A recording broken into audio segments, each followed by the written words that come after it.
Isn't she doing this wrong? I think she should add a bit more. Hearing the conversation, I look over at my daughter-in-law, Cheryl, who seems utterly stunned.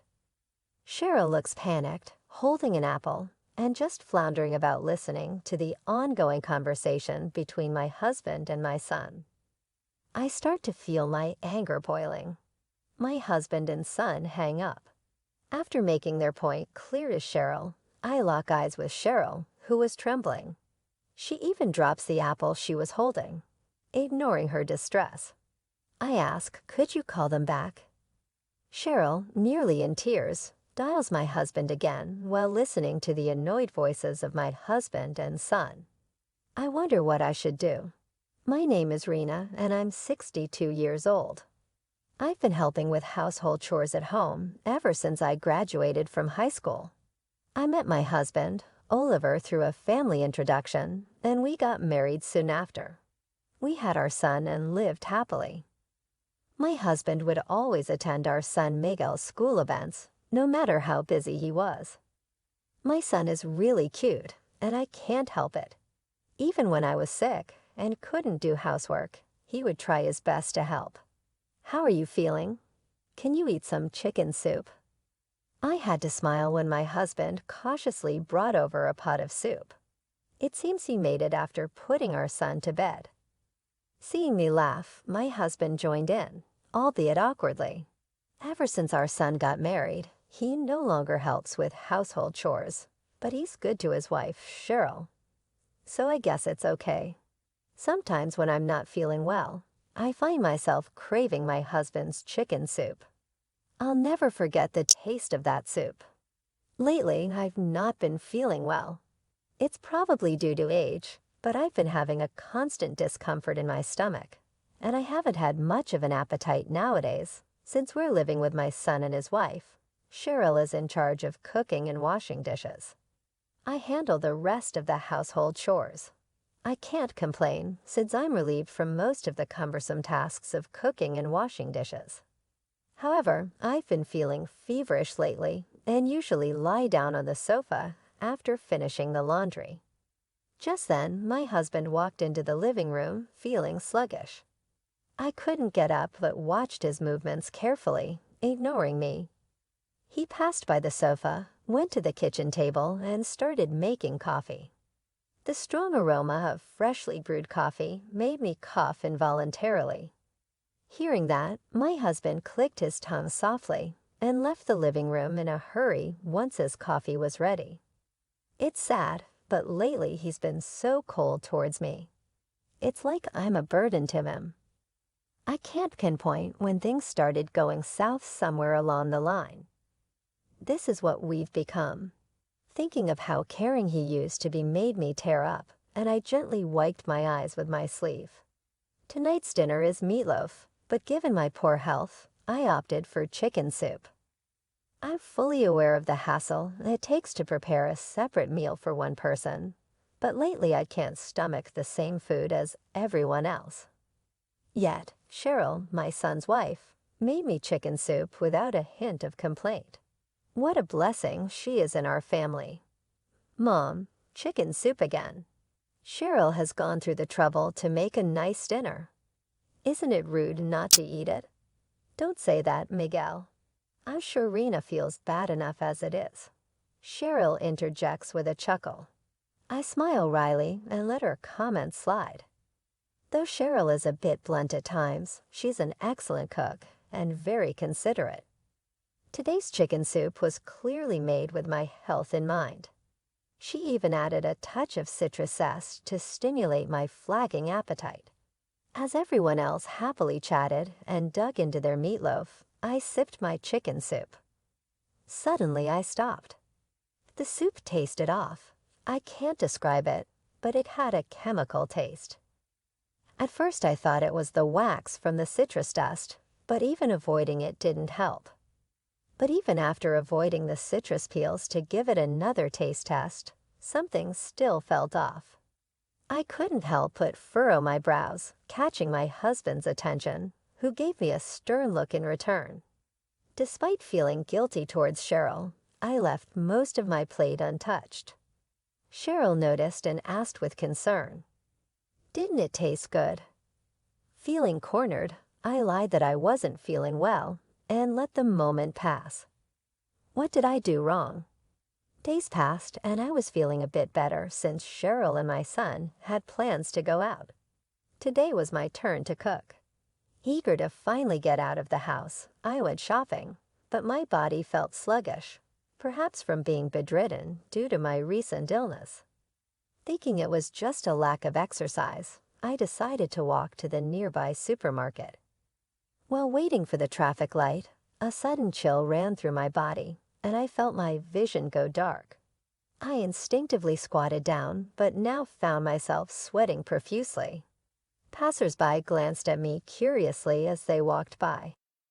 I couldn't move from the spot, clutching my collar tightly, hearing the distant commotion of people and an ambulance siren until I eventually lost consciousness. When I regained it, I was staring at a white ceiling. I was in a hospital room. Apparently, I had collapsed on the way to the store and had been brought in by an ambulance. "Oh, Raina, you're awake." Turning towards the voice, I saw Cheryl standing by my bed. I tried to respond, but my body was uncooperative. For that, I couldn't be more grateful to Cheryl, who showed no signs of annoyance. Looking up to say thanks, something about Cheryl's face seemed different. I couldn't pinpoint it, but it scared me without noticing my discomfort. Cheryl took an apple from the fruit basket she probably brought for me. "Raina, you haven't been eating well lately.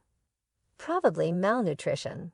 Eat this and get better soon," she said, peeling the apple with a fruit knife. Suddenly a phone rang. I wondered whose it was. For a moment it was Cheryl's. I knew I shouldn't, but I glanced at the screen.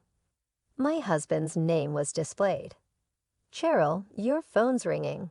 "Oh, yes. Can you put it on speaker?" My hands are full. While in the middle of peeling the apple, Cheryl hesitated for a second to put it down quickly, but gave up and said so, doing as told. I answered the phone and pressed the speaker button. "How's she?" "She just woke up. I'm peeling an apple for her right now." "You're conscious again. What stamina you have. What's going on? You're awake already." From the start of the call, the conversations seemed to be off. Not quite what I expected from people who were supposedly worried about me, especially my husband and sons. Part of the conversation made me uneasy. I didn't expect her to wake up this soon. Did we mess up somehow? "Hey, Cheryl, you've been skimping on the detergent lately, haven't you?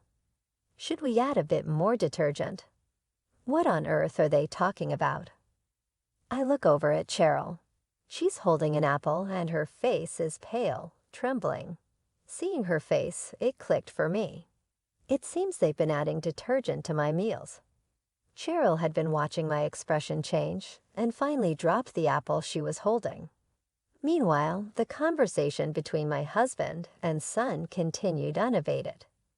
Even if we fix the detergent ratio, maybe just mixing it into the food isn't enough. "Yeah, I'd like that insurance money sooner rather than later. Maybe we should mix it into her drinks next time. It's amazing she hasn't noticed. She won't notice." This is someone who doesn't even realize she's despised. Laughing heartily, my husband and son ended the call. I clenched the bed sheets, biting my lip. How did things turn so dark? Why must I suffer this way at the hands of my husband, son, and even my daughter-in-law? What did I do to deserve this? There are no answers, no matter how much I think about it. I shot Cheryl a fierce glare. She's trembling. Probably never expected their plot would be revealed like this.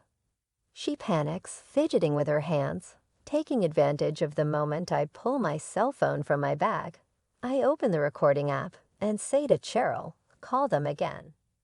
"What? Call my husband again?" Overwhelmed by my urgency, Cheryl dials the number after a few rings. The call connects. "What's up, Cheryl?" Did she finally kick the bucket next to my husband, who answered with a nasty grin? My son casually talks to Cheryl. Don't worry, we'll split Mom's insurance money evenly. Actually, you'll get a bit more for all your trouble. Yeah, adding detergent to her meals is no small feat. You deserve it. They laughed uproariously and hung up. I stopped the recording and glared at Cheryl once more, finally accepting her fate. Cheryl weakly lowers her arms and looks up at the ceiling. I grabbed Cheryl by the shoulders and pressed her for answers. Realizing she was cornered, Cheryl spilled all the details. She confessed that her husband and son-in-law loved to gamble, and they often went to gamble together, but they kept losing and went into debt, continuing their gambling sprees anyway. This mounting debt left them desperate, and they decided to take out a life insurance policy on me without my knowledge to collect the money. This plan started 2 years ago, but there are various conditions for an insurance payout, and the quickest surefire way to meet them was if I became ill. Though they apparently came up with a scheme to slowly poison me by mixing detergent into my food. Now that she mentioned it about 2 years ago, Cheryl suddenly started taking over meal preparation. At first I offered to help, but Cheryl was strongly against it, so I let her handle it. No wonder she was so opposed. If I helped with the meals, it would be difficult to mix detergent into my plate only, and if caught, the whole plan would fall apart. Then Cheryl dropped another bombshell. The masterminds behind this plan were Oliver and Miguel. They both assured me it would work. After hearing this, I couldn't stay put. Pretending to go to the bathroom, I slipped out of the hospital. Initially, I thought about going home and giving my husband and son a piece of my mind, but that wouldn't satisfy me. So I decided on another course of action. I immediately sought out a lawyer after leaving the hospital. Luckily, it didn't take much time to find a law office, and I quickly went in and explained my situation. The lawyer was skeptical at first, but after I played the recording from earlier, his expression changed dramatically. He advised me to contact the police, but I told him there was something else I wanted to do first, and we proceeded with the necessary paperwork with everything in place, except what I needed from my husband. I set out again with my lawyer. Of course, our next destination was the police station. I began by explaining the whole situation.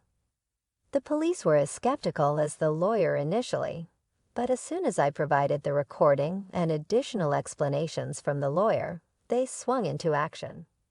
Afterward, a female officer accompanied me back to the hospital, while the lawyer headed to my house with the police. Upon returning to the hospital, Cheryl was still there and was immediately taken away by the police.